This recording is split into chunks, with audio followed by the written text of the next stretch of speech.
Dr. Brown. There are two questions which are linked. From Benny, would you elaborate on, would you offer us your impression of the degree to which Musar is a response to Hasidism, as Professor Polonsky implied at a certain point?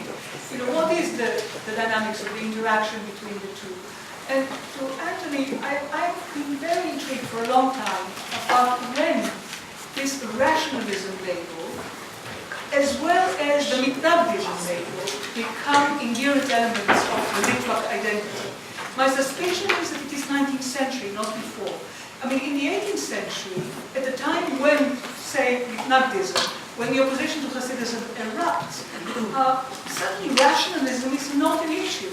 The Gaon of Vilna, who triggers the campaigns, is a Kabbalist. And in fact, there have been attempts to explain the whole of his aversion to Hasidism, which gives rise to the campaign against Hasidism, as a disagreement about the interpretation of a particular Lurianic Kabbalistic mystical doctrine. And even the characterization of Chabad, the Lithuanian Hasidism, as particularly rationalist, is misleading. It is true that Chabad theology values or ascribes a higher value to the rational faculties in Kabbalistic terms than to the emotional faculties. But beyond that, there is a mysticism above reason. And Chabad, in fact, is a very radical mystical theology. And so to say that it is rational is really meaningless. And I'm intrigued to know what you would say the origin of this notion, if it is not really quite a bit later, 19th century.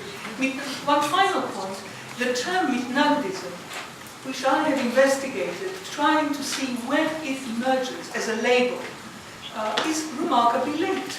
At the time of the campaign, it is nebulous. In the whole, the 2 volumes edited by Mordechai Bilensky, the text of it does not appear. I mean, the verb, the Hebrew verb does occur, but it is certainly not a fixed term, not a label. And the earliest incidents where it appears to be a fixed term for the people who are opposing Hasidism are second decade of the 19th century, as far as I can see. It is remarkably absent, for example, from Megalet Mirim by Pell, one of the first Maskilic attacks on Hasidism, where the term appears about Hasidim who are opposing, the label to Hasidim who are opposing their opponents. Clearly it's a very fluid term, it doesn't continue. And even more significantly, I think, those disciples of the Gaon of Vilna who immigrate to the Holy Land in the beginning of the 19th century, where there is a Hasidic community, are not called mitnadim, they're called pushim. They have another label. First of all, Musar movement, as far as I can judge, is not a response to Hasidism. In many ways, it was the juxtaposition of those movements is almost required. I mean, it's almost expected in the sense that both are they have common things in the negative level. They both come to balance or to counter the overemphasis on intellectual activity, and in this sense, the fact that they do use emotional and excitement, emotional activities, and the idea of excitement really lure or tempt us to give some to suggest some kind of explanation in the direction of influence, but it is not. Even Goldberg, that wrote about Sol Salanta, suggests that explanation, and I personally reject it, because first of all, it's a real Snagdik, it's a real Litvish movement, in the sense that one of the most important things is Torah learning still beside the Musar activity, and the Musar activity, as Sol Salanta describe it, is much more somber, serious, heavy. Not the idea is not that of joy, or certainly not mystical. Experience, as I said before, is means, not ends. It doesn't come to enrich the soul, certainly not to reach a devotion, a dvekut, anything like it.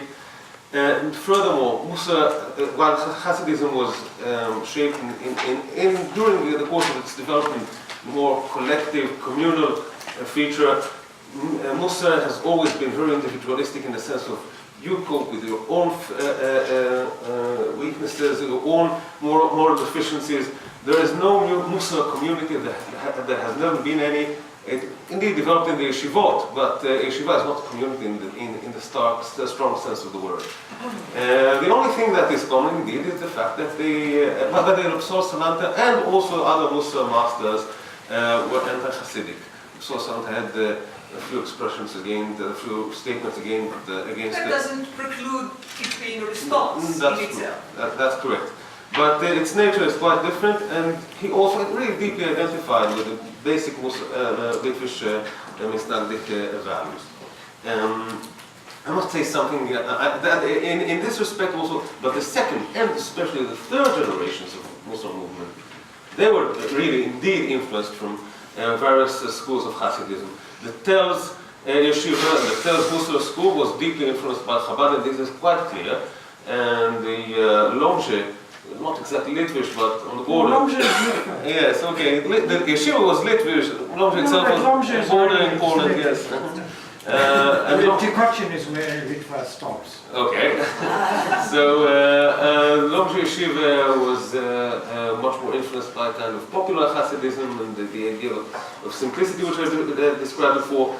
But this is already third generation. Maybe Novado was somehow influenced by Kotsk in some ways, but this is already once again a later development.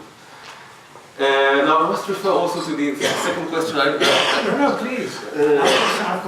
I basically abstain from using the term rationalism in respect to Misnagdim and Misnagdic.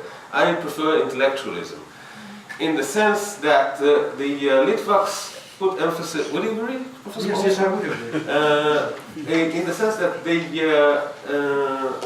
put great emphasis on intellectual activity, but the texts on which they apply that activity are not necessarily rationalistic or reason-based. In this respect, if you see, for example, the only which you mentioned correctly, is his Kabbalistic writings are so technical and formalistic in their approach to the mystical contents that you can't call him rationalist, but his approach is very intellectualistic in the sense that it rejects emotion, it rejects devotion, it rejects sentimental approach to the text. In this sense, if you can nevertheless push in the term rationalism, it's, if you allow me to turn once again to Max Weber distinguished between he called it substantive rationality and formal rationality. Substantive, or what Kant named called the Vernunft and Verstand. Vernunft, or substantive rationality, regards to man's ability to understand the world with his tools of reason and senses and understanding. While formal rationality is not necessarily so. It's just attaining coherence and consistency within the system, while the system itself should not necessarily must be rational. And if you talk about Litvish rationalism, at least in the origins of Litvish culture, it is more the kind of formal rationality rather than substantive rationality.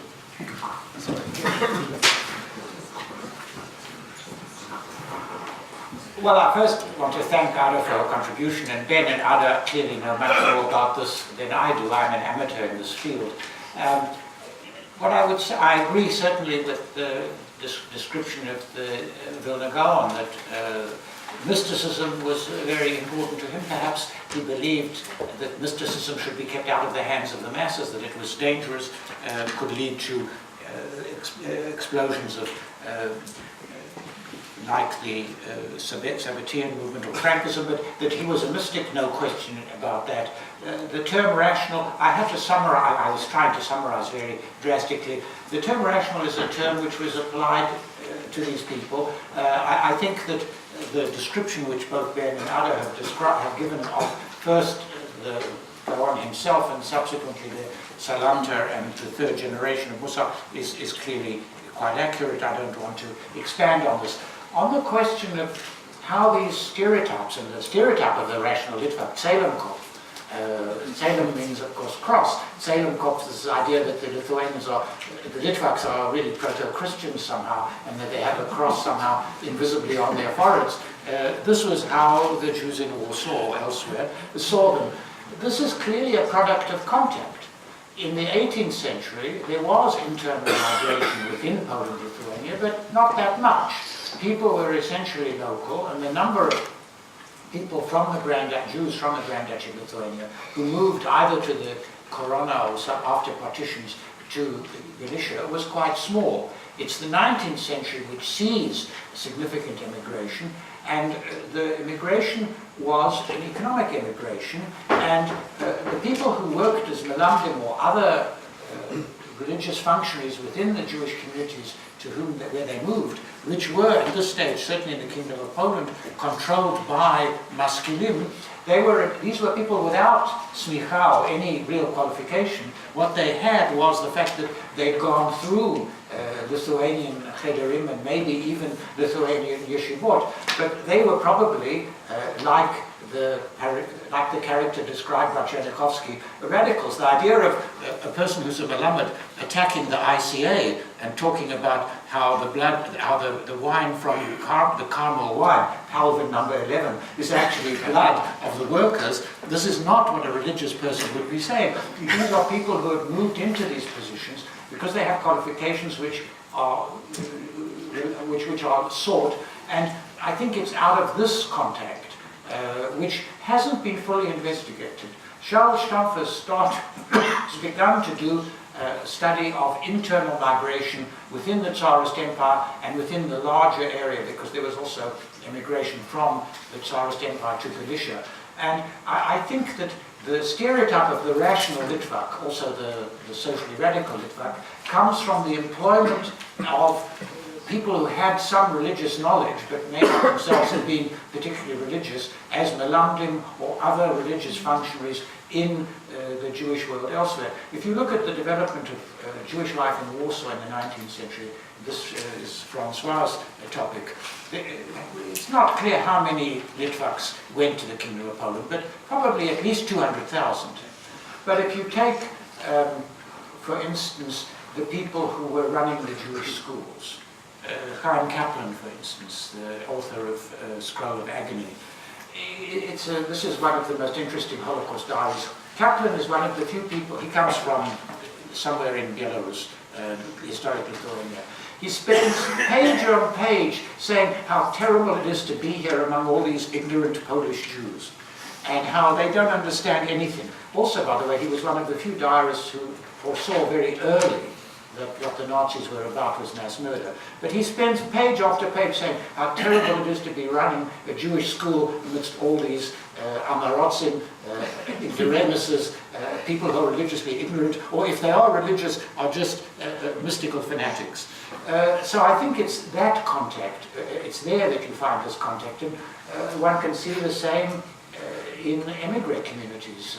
In England, the Litvaks went to the north, the Poles came to London. The stereotypes persisted there. I think I agree with you also. I also look at myself, when did this term Nugget first come about? And it's clear, it's not in Wilensky. This was a big surprise to me. It's clearly a later development, and it's the result of internal migration within the Jewish world, which, I mean, there are huge amounts of studies on external migration to overseas or to the United Kingdom, but this internal migration is a good doctoral dissertation for somebody to be found here. You mentioned Rav Kook, because he said that in Rav Kook's yeshiva, he tried to combine Hasidus with Mussar. Rav Kook was the chief rabbi of Palestine, as it was then, and is regarded with great veneration. Would you, as a Professor Brown, basically, would you agree that Rav Kook did combine Mussar and Hasidus in his yeshiva? Because that was the yeshiva where people were murdered by the terrorists a number of years ago. Cook is an interesting case. His father was a Litvak and his mother was a Chabadnik, and he studied in Koroshim. Basically, I think he, in some ways, is considered the start of the own school in Kabbalistic thought. Basically, if you ask me, I tend to see the Hasidic influence on him as greater than that of the Misnagdic school, the literary school. His theology is much more monistic, much more harmonizing, putting the emphasis on the unity of the divine presence in the world, rather than on the division of the world to sacred and profane, for good and evil, etc., that we see in Chaim Volozhin's, for example, writings. And in that respect, I think, by the way, in the Rav Kook, he indeed combined Musa into his thought, but it was more classical Musa, medieval Musa. The Musa movement, he had some eulogy, how do you call that, eulogy on Sosalanta, but if you see his eulogy, it's not exactly a typical eulogy, it's more on the figure rather than on the theology, on the system. And he had a few statements in his writings where it actually criticizes the Musa movement for its pessimism, for its somber atmosphere, the same as other thinkers did, even from within the Litvish camp. So I would say he indeed absorbed from all directions, and he also in his biography and his theology, but his Hasidic monistic emphasizes great in his writings. But in his yeshiva itself, did they, in the syllabus? The individual emphasis, right? But on the other hand, once again, Rav Kook is, they say they are dialectic. Unlike this word, it's more kind of okay, maybe dialectic, but he embraces both the individual idea and as well the national idea, nationalist and national idea of the collective idea in the same under the same umbrella. So he really takes from all directions. His emphasis is rather, I think, it's more nationalistic and metaphysical rather than individual.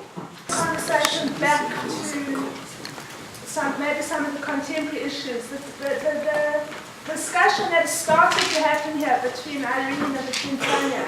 I would like to propose that Fania is on the session on contemporary Lithuanian Jewish relations in the European context later this afternoon. This discussion about Jewish identity, post-war, post-Soviet reality, I think is absolutely crucial. And I think the experiences here, which are not really being reflected in the conversation, that could really inform a later discussion, that I think would be very, very valuable. And I think it would be a very sad opportunity if it was lost. So that's more of a comment than a question. Yes, mine is also going to be the briefest of comments, not a question. I noticed that the Lithuanian ambassador inadvertently and innocently introduced the word excuses instead of apologies. But I think it needs to be pointed out that when Brazauskas went to Israel, he apologized on behalf of the Lithuanian nation for the murders committed by Lithuanian collaborators. He did not make any excuses, but because of course, we all in this room, I'm sure, will agree that no excuses can be made. That was my briefest of comments. Thank you. Yes. You mentioned, Dr. Brown, the yeshivot, the Muslim movements in Tel, Slobod, Vir. The notion of the Gadlus Ha'odom, that was the greatness of man, was that something that evolved in the Slobodki yeshiva from the Alter Slobod, or was that something that came from Mir or Tel? Because I think that was a later development, something that was talked about more in the 20th century. The second generation of the Muslim movement, Kern and other disciples of Sosalanta, didn't really address the question of the nature of men per se, and certainly not on that ranging extremistic opinions as appeared later. The variety is already in the generation, actually in the younger second generation or even third. The Alter Slobodka started his way in Kern, but went quite far from the Kern school conception, and he developed it to the optimistic extreme, maybe the most optimistic extreme in Muslim movement, and developed this idea of the greatest of man, loftiness of man, or Muta Adam, as something that I think diverges quite far from the intents and ideas of the founders of the Muslim movement. You can't find it neither in the Sosalanta nor in the Alter of Kern. It's quite original of his thinking. While quite a little short before that, Novardok theology developed a quite opposite idea of it. They didn't call it the Shiflut Adam or the lowliness of man, but actually this was the conception in the Novardok system, and that shows how fertile the Musar idea was from the beginning, that it could, already in the second generation or late second generation, develop into such a variety of opinions, or such a wide range of opinions, that was not in the theology of the founder or his direct disciples. I just want to make a slight contribution of connecting the different discussions, because I'm wondering why this question of the actual historical moment of identifying Litvak in the mid-19th century, why it might be significant. And it does seem significant because what we're getting is a wider vision of the diversity of the notion of Litvak identity. That it isn't necessarily to be identified with a kind of narrow rationalism, and that there are these different schools that are in relationship to each other. So when we ask the question, and I'm asking it myself, what does it mean to be a Litvak? What is that as a kind of identity or inheritance? It's much wider. But it also means historically that it's more of a transnational identity. It's an identity that emerges originally in relationship to the Duchy of Lithuania, but that means an existence which is very different, and it's been said by Plonsky and others. It stretches across different spaces. So as more of a transnational identity, it means that we're then thinking the present in a different kind of way, and then we're thinking in a way that's difficult about what the relationship of suffering or different sufferings in different spaces, how we're to understand that, and then the contemporary discussion, which is so vital in Europe, as to how we understand the relationship between the experiences of the Holocaust and then the Soviet experience in Lithuania, and how we begin to understand the relationship between them in relationship to this notion of Litvak identity. So I think it needs to be connected, and that's why Elena's contribution is so significant and important. The one issue is the emergence of the Litvak, the idea of the Litvak. And here I think it's very important to distinguish between cliches and reality. The cliche of the Litvak is a cliche or a trope similar to the concept of the Ostjuden. A lot has been written on the attitude of the established German Jewish community to the East European immigrants who came into Germany in the late 19th century. Steve Aschheim's written a very important book called Stranger and Brother.